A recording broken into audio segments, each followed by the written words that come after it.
got to my destination. The temperature just barely rose to right here. When I'm on idle, the temperature actually does raise, but when I'm driving, it takes a little longer for the temperature to raise. A lot of people say that their temperature gauge goes right here and never moves, so it stays around this area.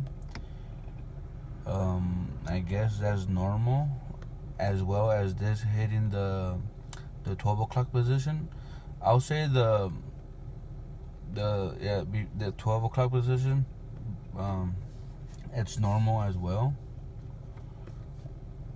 because that indicates that the car is at normal operating temperature.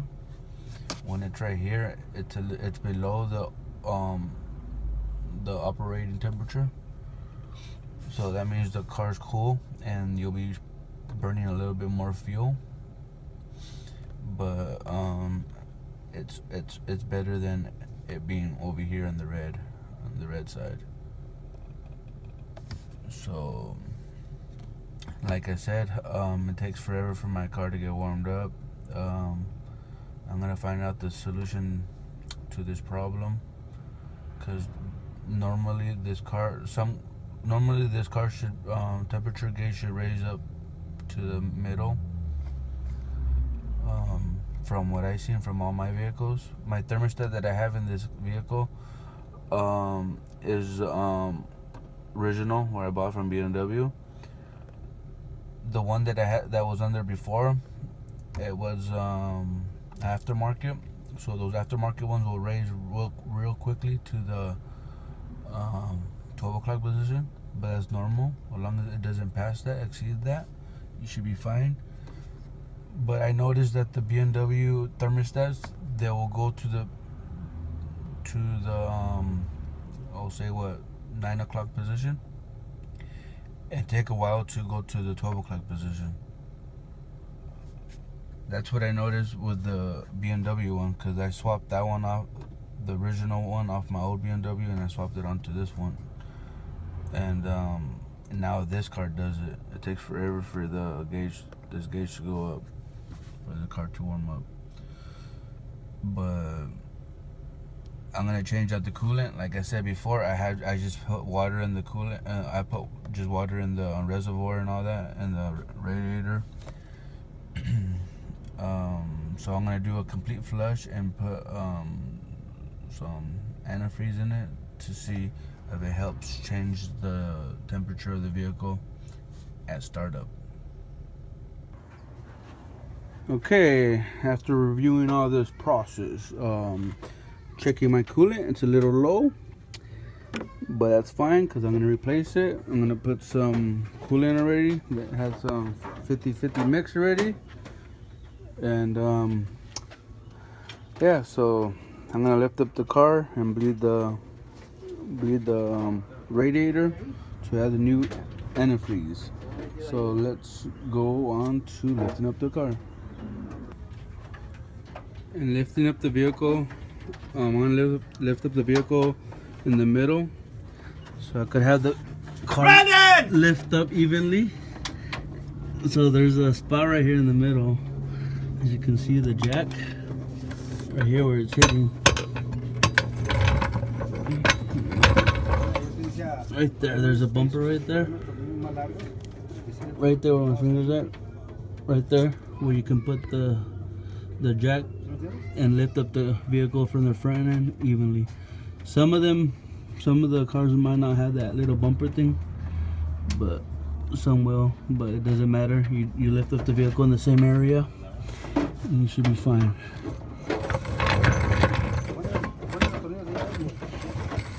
And on this one, I have a low profile jack because this car's lowered.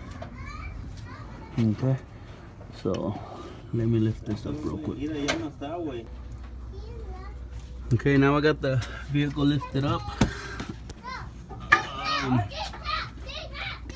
Right there in the area where I wanted it. So now the car is up enough where I could unscrew this cap for the radiator. This is the screw for the radiator. So we're gonna unscrew that right there. Before we do that, we gotta make sure our recovery pan's in the bottom. I'm using this recovery pan to let the liquid fall in here, drain in there, and then when I'm done, I just close it up. I got this one at AutoZone, so if you guys are gonna ask where I got this pan, I'm pretty sure they sell it in any auto parts store. And in order, I'm gonna unscrew it right now. Let me see.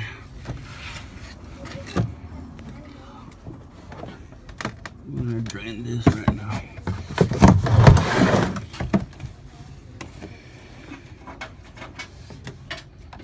Do you want me to do it? Hold on right there. And some of these screws are blue, mine's black, so it shouldn't make a difference.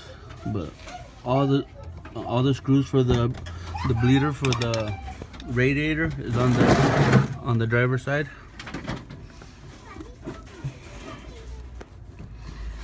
So let's unscrew it now.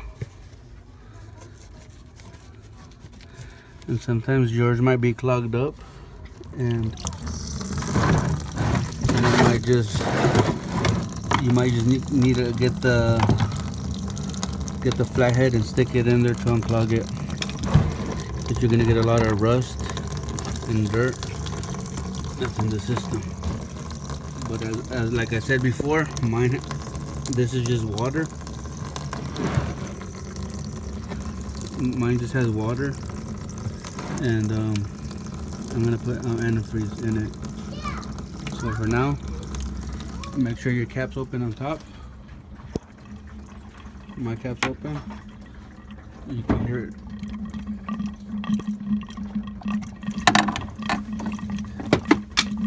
You can hear it draining.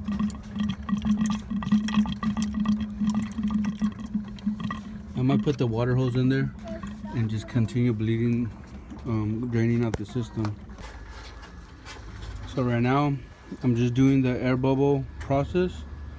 Right now I have the heater on high and the fan on low, as you can see.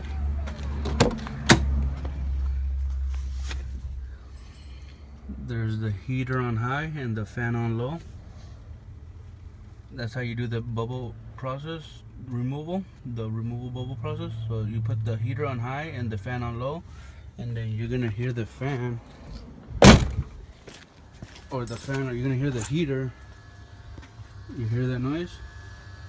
You hear the heater down there? That's the heater. So right now I have this hose unplugged, so I can start seeing antifreeze come out of there. And for meanwhile, I'm just going to be putting antifreeze in here little by little.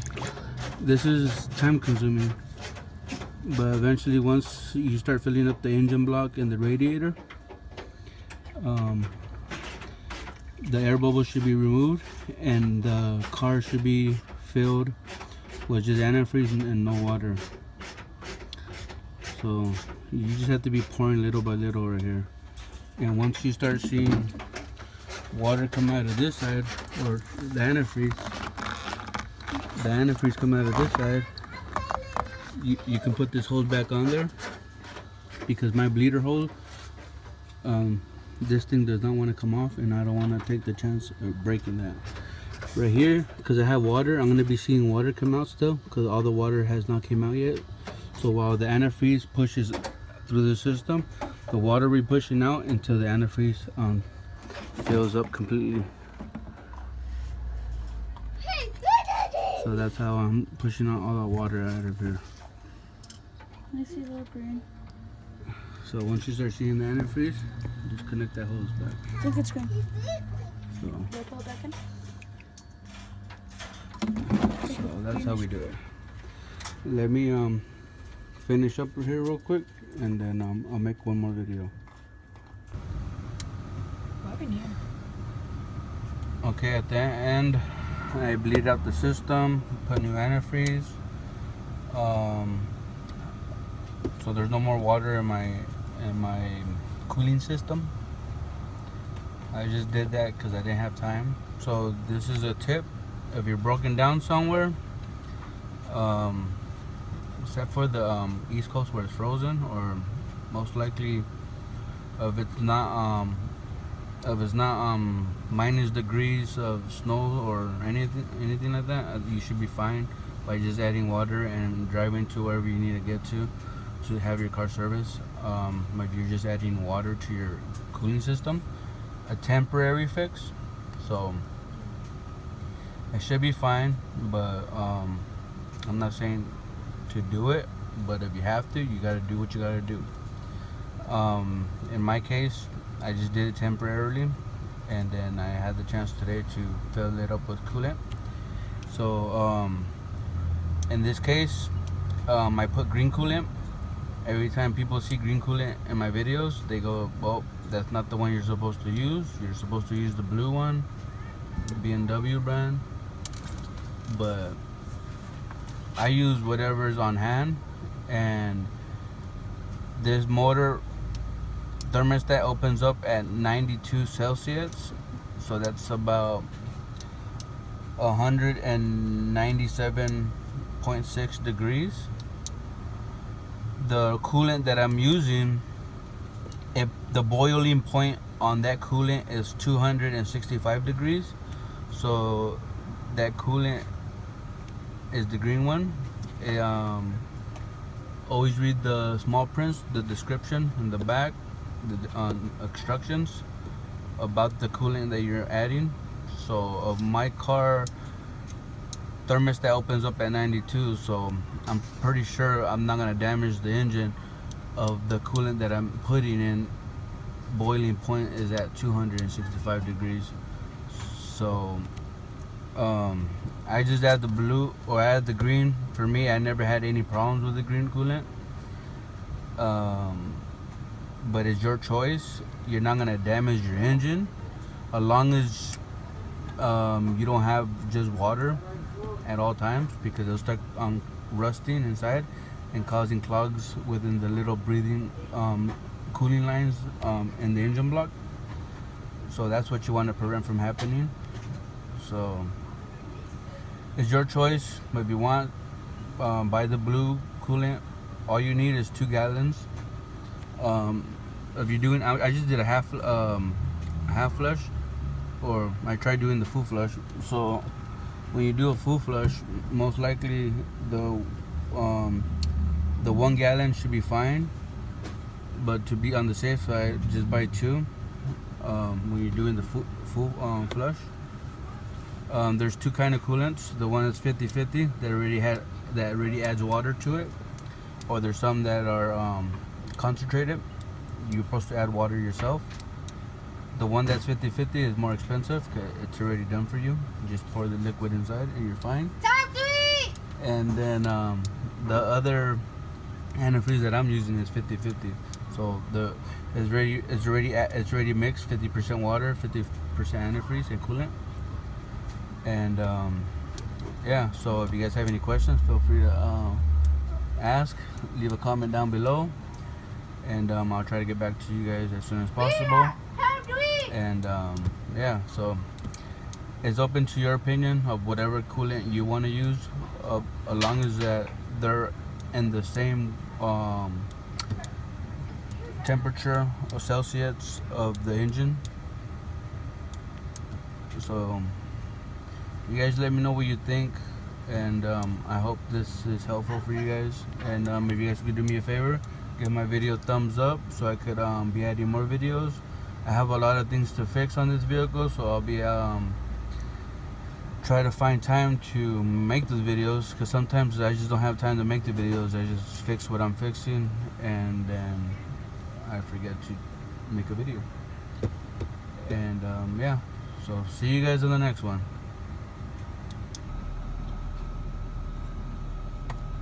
I wanted to add the solution to the problem. When the reason why my engine is not warming up fast enough as normally is because my fan blades are spinning real the fan blades are spinning real fast, where it's cooling down the car faster than it can get warmed up. So that's how I found out my problem, that my fan clutch is active at all times. So that's what's keeping my car cool. That's what's keeping my gauge from going up. So that's the problem, or that's the solution to my problem that I had, why my temperature gauge was not rising fast enough to the middle. So yep, so that's my problem. Well, it's not a big issue, but it's just that I'm wasting more fuel than I really need to. So I'm gonna take that fan blade out and clean it up, get all the dust, dirt, and oil off of it. And yeah, so hopefully this video helped you guys. See you guys next time. Or the second solution is I have to verify that my thermostat is stuck open, but I have to open the cooling housing and all that to verify that. That's why my temperature gauge is not going up. My thermostat could be stuck open, but that's another solution. But I really think it's my fan that's spinning real fast. But just thinking about it right now, I really think that it's my thermostat that's stuck open. That's why my temperature is not going up fast enough. So see you guys on the next one.